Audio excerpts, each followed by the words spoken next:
what are the things that you desire? What are the things that you really want? I know for myself, when I wake up in the morning, I really want a hot shower. I desire that. I desire a good coffee. I desire a clean house. I desire holidays. I desire the sun to shine and the weather to get warmer. I wonder, what are the things that you desire? I want you to turn to the person next to you, or if you're online, jump in the chat and share. 30 seconds, go. What do you desire? What do you want? Share with the person next to you.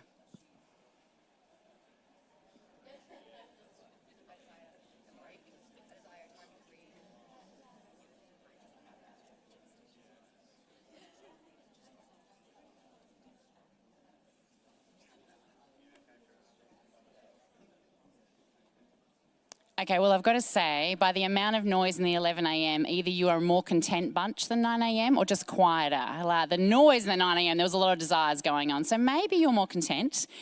But it's suffice to say, there are lots of things we desire, we want, we hope to see and achieve and experience. And desire in and of itself is not necessarily bad. If you think about it, if you desire to be fit and healthy, it actually might motivate you to get out of bed and go for a run. So desire can be a really good motivator. But when desire is no longer under our control, when desire controls us, when this constant pursuit of more and needing success and achievement, and what it does to us, this constant desire can actually be quite harmful to us. Can end up finding us in a place where we desire and work and strive and achieve so much that we're actually burnt out. Or on the flip side, if we desire to avoid life and to escape life, we can end up living a sloth-like life. Whatever our desire is, whether that desire is to overachieve or to underachieve and avoid, it's an unhealthy way to live life. And if we are driven by our desire, we're never going to be truly satisfied, never truly content. It breeds this restlessness in our soul. Even Ecclesiastes in the Old Testament, Ecclesiastes 1:8 says, the eye never has enough of seeing, nor the ear its fill of hearing. Like we just never have enough. Desire is infinite. We're never really satisfied. Thomas Aquinas, a 13th century intellect, when asked the question, what would satisfy desire? His answer was everything.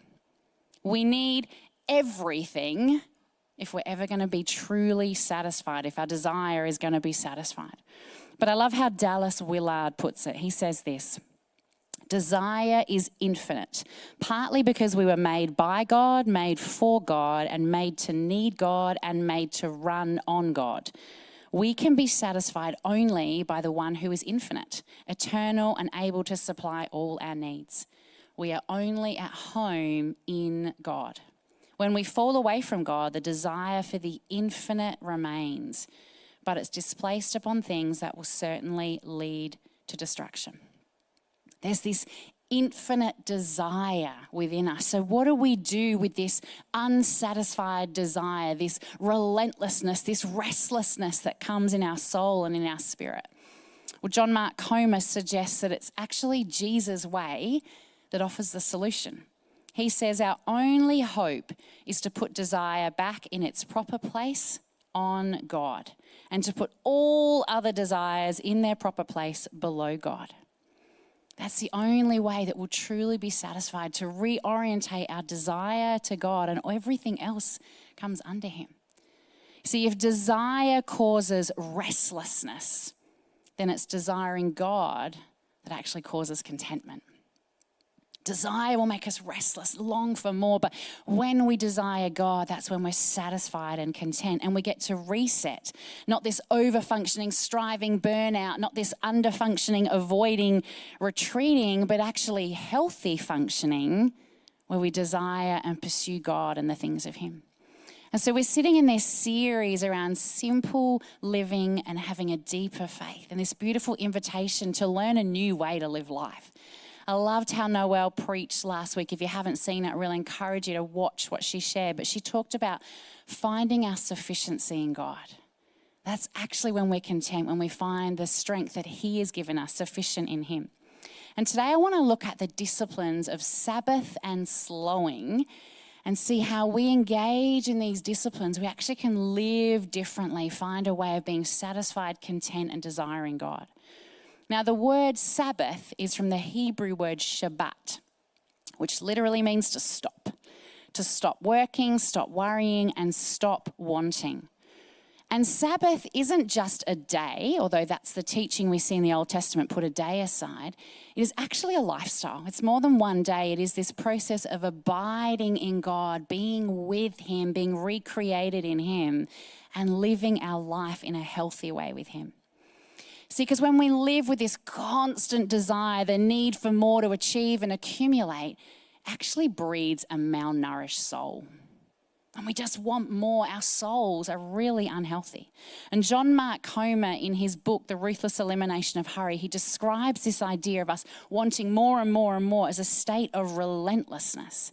And he uses words such as busyness, hurry, distraction, envy, greed, worry. This is how we find ourselves when we're constantly desiring more and more and more. This is often the state that describes some of us.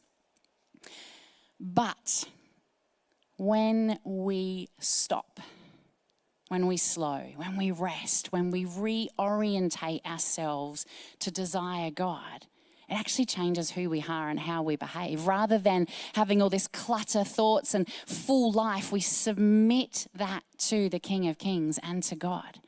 Rather than feeling like my life is so full and I've just got all this happening and maybe God's on the periphery, we actually reorientate ourselves to realize God is at the center.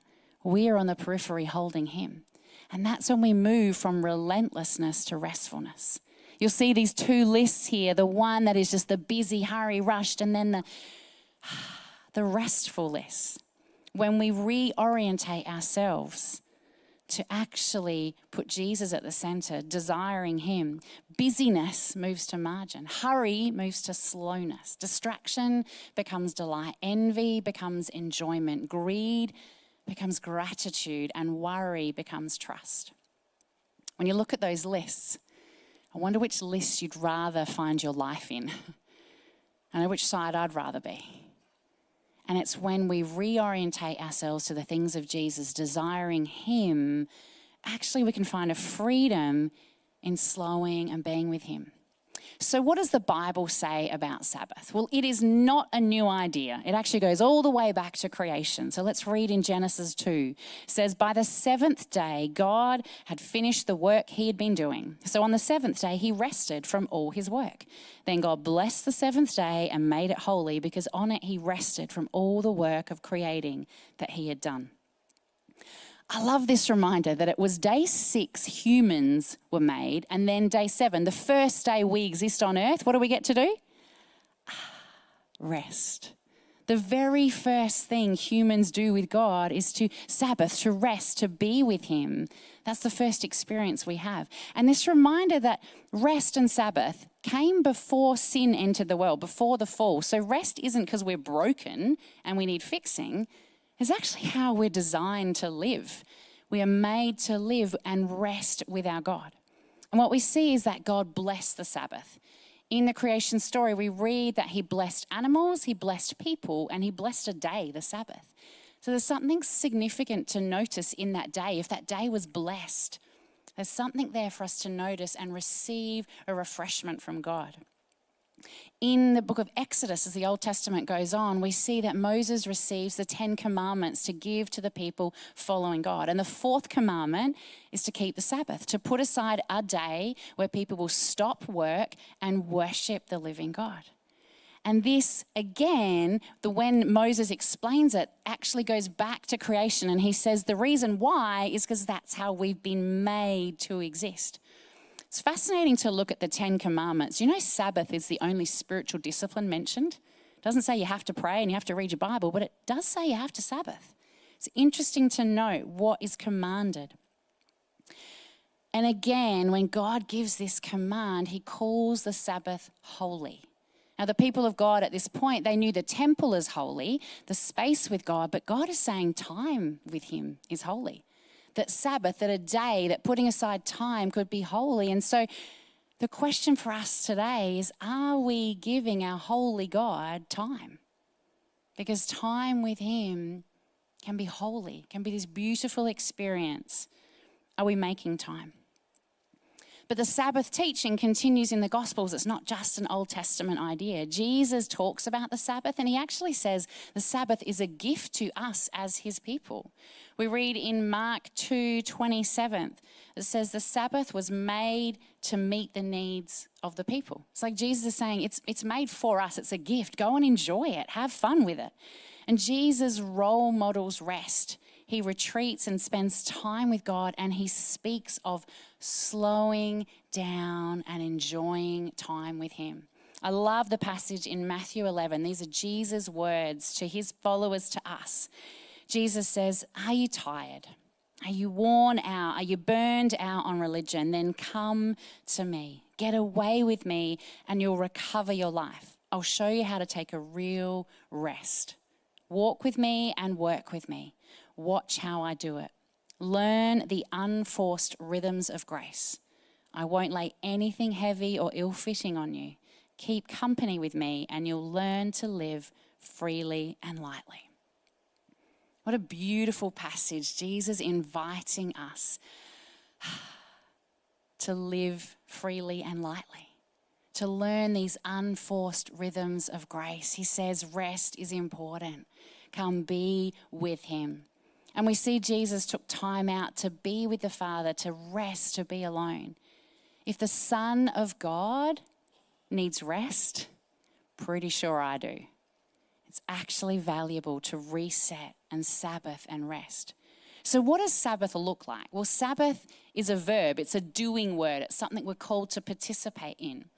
Firstly, Sabbath is rest and worship. It's the idea of stopping work, resting and worshiping. Now, the word Shabbat doesn't only mean to stop, it also means to delight. So this idea of stopping and delighting, or rest and worship, to have fun playing with God, to have fun hanging out with him. We get to enjoy our Creator and all the wonderful things he's created for us. So a Sabbath might mean singing, dancing, walking, playing, reading, eating, smiling, listening, sleeping. I don't know, lots of fun things that we get to do to worship our living God. It's stopping the work and enjoying the good stuff God has given us. I love that invitation that we get to enjoy the good things.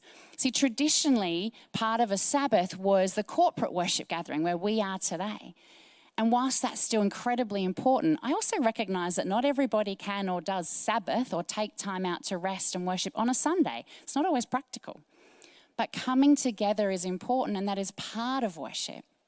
There's also so many ways we can personally worship. John Mark Comer talks about worship as anything to index your heart towards grateful recognition of God's reality and goodness.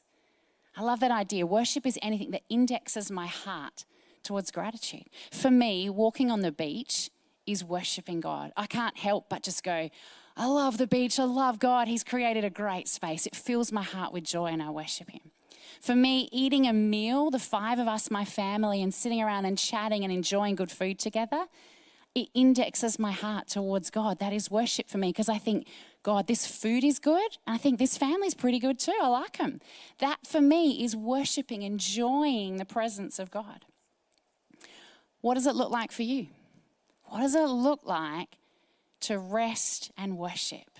To in some way, shape or form, whether that be a full day or whether that be an hour or a moment each week, to put down the busyness of life intentionally and to worship God, to incline our heart to say, God, you are good, to enjoy what he has given us, because that is the invitation. I wonder what that might look like this next 7-day period, to consciously go, yeah, I could do that. I could take that time there, stop working, and go for a walk with Jesus, listen to some worship music, put my phone down, have a beautiful meal, whatever that might look like. So Sabbath is rest and worship. But Sabbath is also resistance. I love this idea. Sabbath is resistance because it helps us stop the wanting. It's resisting the culture of the day. This whole idea of living like Romans 12 would tell us, to resist the culture. Don't be like the people of the world. Live differently. Resist the desire for more accumulation. I've got to have, I need that stuff. And actually go, you know what? No, stop. I've got enough. I don't need more. It's this beautiful invitation to live differently, to resist the temptations. Now, in Deuteronomy, 40 years after the Old Testament, we read in Exodus where Moses gives the 10 Commandments, he re-gives them again. And what's happened is the people of God are about to enter the promised land. And 40 years ago, they got the 10 Commandments. The reality is there's a whole new generation. Some of them have forgotten, really, what do we need to do? And they've forgotten Egypt and what it was like. And they're about to enter the promised land with more and promise and opportunity. And Moses is reminding them, on the verge of entering the more, you still need to stop and rest and worship God. Sabbath is still important.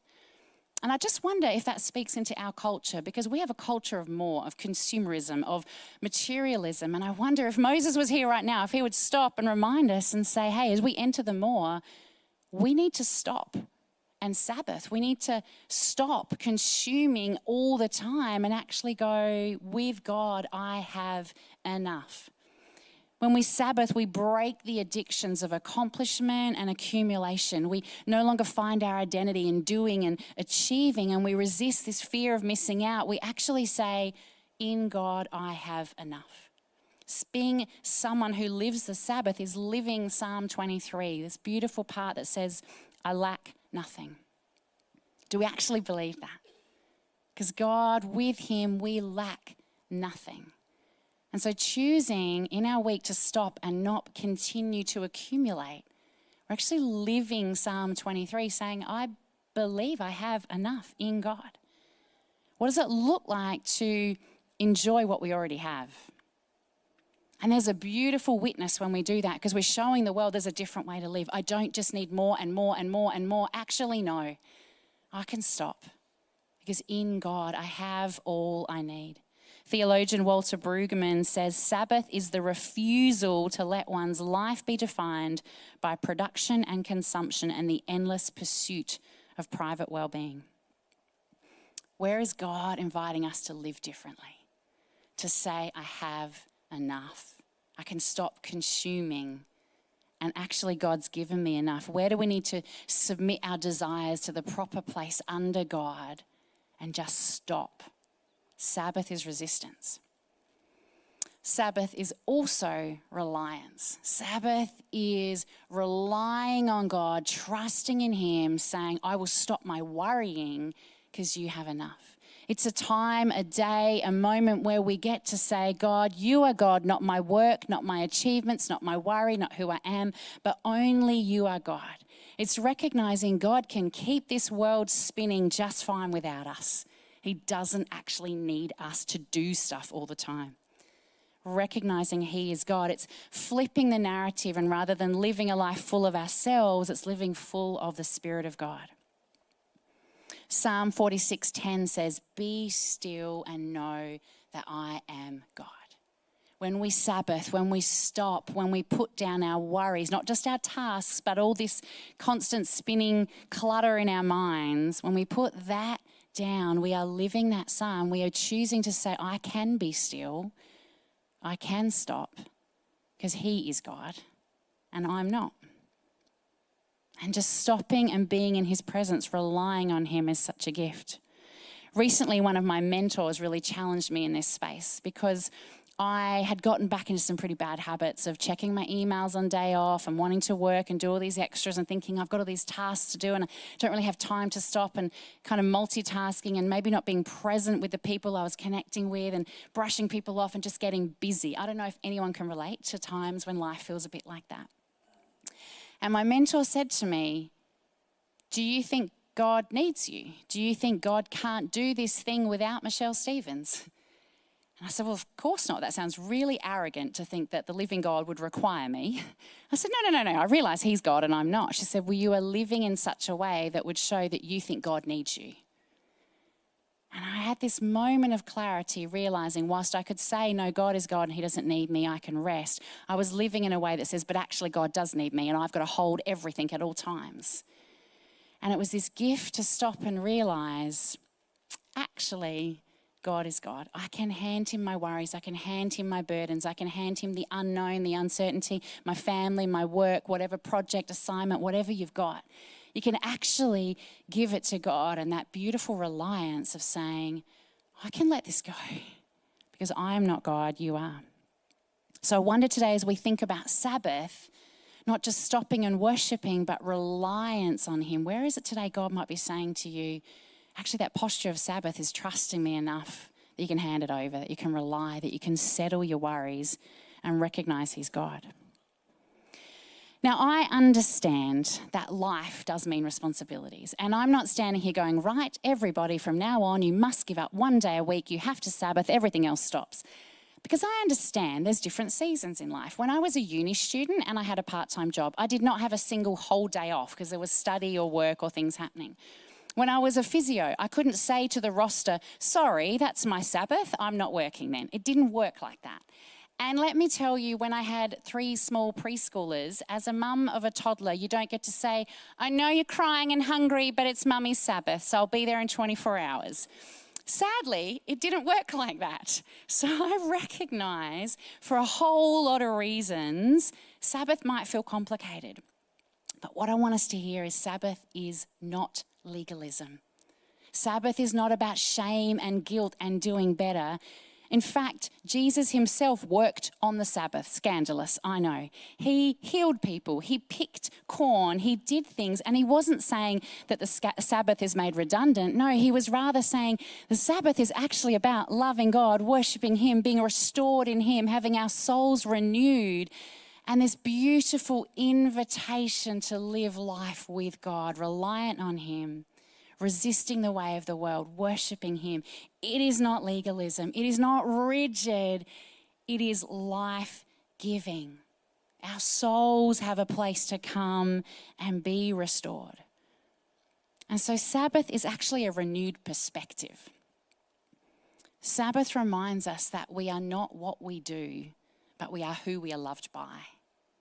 We are not what we do, we are who we are loved by. Sabbath is when we get to rest from striving because nothing I do will make God love me anymore. He just loves me. He just loves you. We are loved for who we are.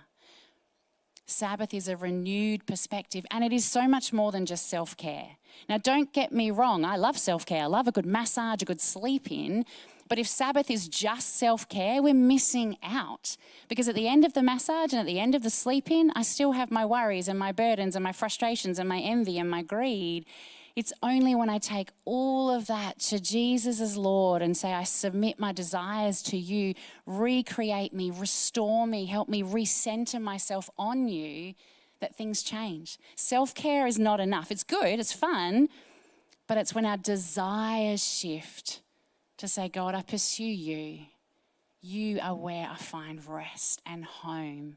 That is when we are changed. See, Sabbath, it's a lifestyle, not just a day. It's not just okay, well, I better tick the box and do the day. It's living differently, reliant on him, resisting the culture, worshipping him, and that is the invitation. And it's a lifelong thing. We don't actually graduate from Sabbath. Like we graduate from school, we don't go, I don't need Sabbath anymore. Sabbath was before the sin. It's part of who we are and how we've been made. I'm pretty sure it's going to be an eternal practice. Having fun with Jesus. I'm in. Sounds great. This is something we need to protect and prioritise. But if you're not sure where to start, and you think, I can't put aside a day, but what is a moment or a season or things change, a great way to start this is to start with the discipline of slowing. Now, this discipline of slowing isn't necessarily taught in the Bible. Because if you think about Bible times, it was pretty different. There was no cars, there was no Netflix, there was no Uber Eats, there was no iPhones. It was a lot less busy, let's say. It was different. And so slowing is actually a modern practice to follow Jesus living in this culture. It's a way to help us in this culture of today to slow down our bodies, slow down our lives, slow down our minds, and participate in those unforced rhythms of grace that Jesus welcomes us into, to be refreshed. Psalm 34:8 says, taste and see that the Lord is good. Now, what I want you to do is picture your most recent delicious meal that you've had. Maybe it was last night, maybe this morning, I don't know. Something absolutely mouth-watering beautiful that you got to eat. When we enjoy a good meal, We want to slowly savor every single moment. You want those flavors to last. You just want to enjoy every mouthful. That is the invitation of living with God, that we would taste and see that the Lord is good, that we would savor every moment with him, that we would slow down enough to notice the beauty of his creation, the sunrise, the sunset, a beautiful smile from a friend, that we would notice the air in our lungs, that he is good, and we would savor moments with him. You know, in the book, The Ruthless Elimination of Hurry, John Mark Comer gives some fun ideas on how to slow down. One of the things I love, first one he says, drive the speed limit. Imagine that. It's a great way to slow down, people. Actually drive the speed limit. But he talks about going in the slow lane or intentionally standing in the longest aisle at the supermarket to slow down. Going to an appointment 10 minutes early and sitting there without our phones and just being in the moment. Maybe journaling, maybe cooking our own meals rather than Uber Eats and having a long lingering time around the table as a family. Maybe getting rid of technology for an hour, a day, a season. Spending time with Jesus, going for the Bible in the morning before our phones. Walking slowly, doing one thing at a time. What could it look like to slow down our lives intentionally and be restored by the living God? I am convinced that we need to slow down and Sabbath. God teaches about it. Jesus lived it. We need it. So what does this look like in our everyday lives to live in a simple way and develop a deep faith where we slow down with the living God? Maybe for some, actually it's a radical choice to go, I'm going to put aside a day. I can and I will. I'm in a season in life where I'm going to do that. Put aside a day. Be with God, listen to worship music, go for a walk, eat good food, worship him and resist consumerism. Maybe for others, there's just a moment in time that you're going to grasp every week. We're going to go, I can do this. This is my season of slowing. I can remember when my brother was a uni student, part of what he did to slow was in the late night hours. He was a bit of a late sleeper. Between kind of midnight and 2 a.m., he would read the Bible and he would write out verses and he would stick them all over the walls in his bedroom with Post-it notes, and it was like covered. But that was his slowing time to be with God and read the word. I can remember when I was a mum of young kids, my slowing discipline was actually hanging the washing.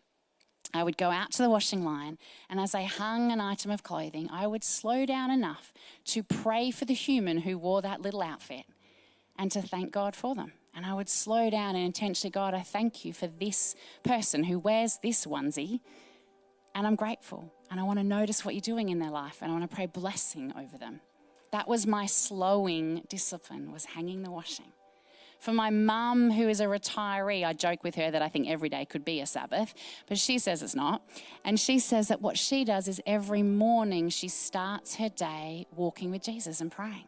Just grounding her day, her rhythm to say, I start with him, I listen to him, I notice what he's doing, and I want to respond to where God's at work. I hope you're hearing that it can be creative, right? It's about having fun with our God, and he's made all of us so different and uniquely that the opportunity is just simply to say yes. God, I want to be restored by you. I want to choose to live differently. What could that look like? I want to remind us those beautiful words by Dallas Willard. He says, we were made by God, made for God, made to need God, and made to run on God. We can be satisfied only by the one who is infinite, eternal, and able to supply all our needs. We are only at home in God. Let's pray. Why don't you stand with me now as we pray? God, we thank you for those words that we are only at home with you. You're the only one who will satisfy. You're the only one who would give us a restful, content life. So as we stand in this moment right now, I just want to give us an opportunity to respond to God. Sabbath and slowing are beautiful disciplines, but it really comes back to that core, that heart of choosing to desire him above all else. Because whilst we are desiring other things and pursuing other ways, we will never be content. It is only in turning to the one who supplies all our needs. So I want to give us a moment. If today is really significant for you to say, I want to reorientate my life. I want to submit my desires to the King of Kings. I don't want to desire success or more or stuff or approval or acceptance or whatever that might look like. I actually want to desire King Jesus. Then maybe in this moment you want to respond to him and just say, I want to desire you, Jesus. And maybe it's a time of confession. God, if there's things that we are desiring above you, show us today. We want to hand them over. You might want to respond in your time with God right now by simply holding your hands out in front of you as an act of surrender and submission. If that's you today, that you want to say, I no longer want to desire this other stuff, money, success, people, approval, acceptance. I want to desire you. Then I invite you just to put your hands out in front as a symbol of saying, I hand over anything else I've been desiring above you, King Jesus. I submit these things to you because they're not going to bring me life. And I desire you and you alone, King Jesus. I'm only going to be at home in you.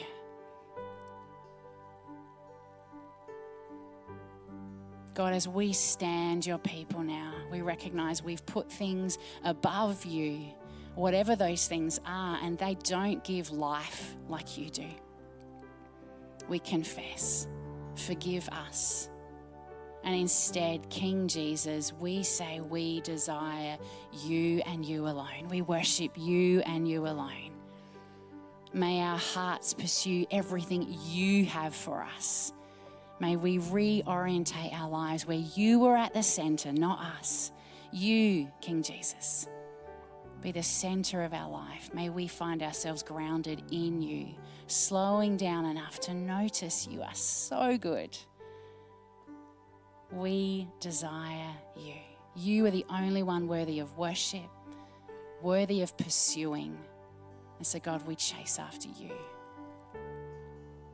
We're going to continue to respond now. This beautiful chance to sing and worship our God, declaring he is the one we desire. He is the one we worship. I just want to invite us to really enter in and honor him, desire him, pursue him in this way.